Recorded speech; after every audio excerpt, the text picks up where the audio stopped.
हिमाचल कांग्रेस को हाल ही में नया प्रदेशाध्यक्ष मिलने के बाद संगठन को मजबूत करने की दिशा में कदम बढ़ाए गए हैं। सुक्खू सरकार ने मंडी में अपने 3 साल के कार्यकाल का जश्न भी मना लिया है, लेकिन अब कार्यकाल के महज 2 साल बचे हैं और एक मंत्री पद अभी तक खाली चल रहा है। सवाल उठता है कि ये खाली पद आखिर कब भरा जाएगा और किसे ये जिम्मेदारी दी जाएगी। बीते दिनों मंडी में आयोजित 3 साल के जश्न में उप मुख्यमंत्री ने कहा कि जिसका जो हक है उसे दे दो ताकि विकास कार्य तेजी से आगे बढ़ सके। सूत्रों की माने तो मंडी संसदीय क्षेत्र का नाम इस खाली मंत्री पद के लिए सबसे आगे रखा जा रहा है। ये मांग अब सिर्फ राजनीतिक गलियारों तक सीमित नहीं रही, बल्कि मंचों, जनसभाओं और आयोजनों में भी लगातार उठाई जा रही है। कुल्लू जिले को अब तक सरकार में कोई बड़ी जिम्मेदारी नहीं मिली है। हालांकि सीपीएस का ओहदा मिल चुका है, लेकिन वर्तमान सरकार में कोई कैबिनेट मंत्री कुल्लू से नहीं बन पाया है। ऐसे में कार्यकर्ता और जनता दोनों इस पर निराश है। राजनीतिक विशेषज्ञ मानते हैं कि मंडी संसदीय क्षेत्र में क्षेत्रीय संतुलन साधने की कोशिश में सीएम और पार्टी भी जुटी हुई है। मंडी के 17 हलकों से केवल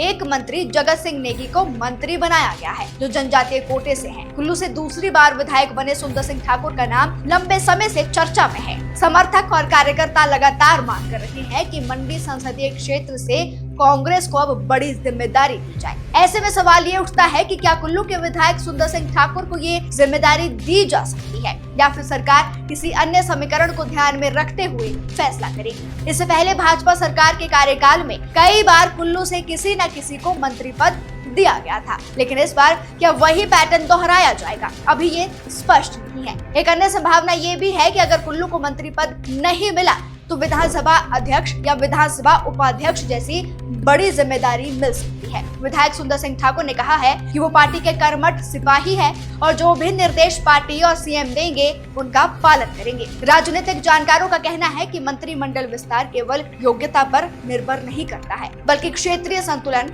और राजनीतिक समीकरणों से भी जुड़ा हुआ होता है। तो क्या सरकार अंदर खाते इन समीकरणों को साधने में जुटी हुई है या फिर जल्द ही कोई फैसला सामने आ जाएगा, ये भी एक बड़ा सवाल है। एक अन्य संभावना ये भी है कि अगर कुल्लू को मंत्री पद नहीं मिला तो क्या ये राजनीतिक असंतोष और दबाव बढ़ा सकता है। कुल्लू की जनता अब केवल वादों तक सीमित नहीं रहना चाहती है, बल्कि स्पष्ट निर्णय की उम्मीद कर रही है। और आप लोगों की इस बारे में क्या राय है, हमें कमेंट बॉक्स में जरूर बताएं।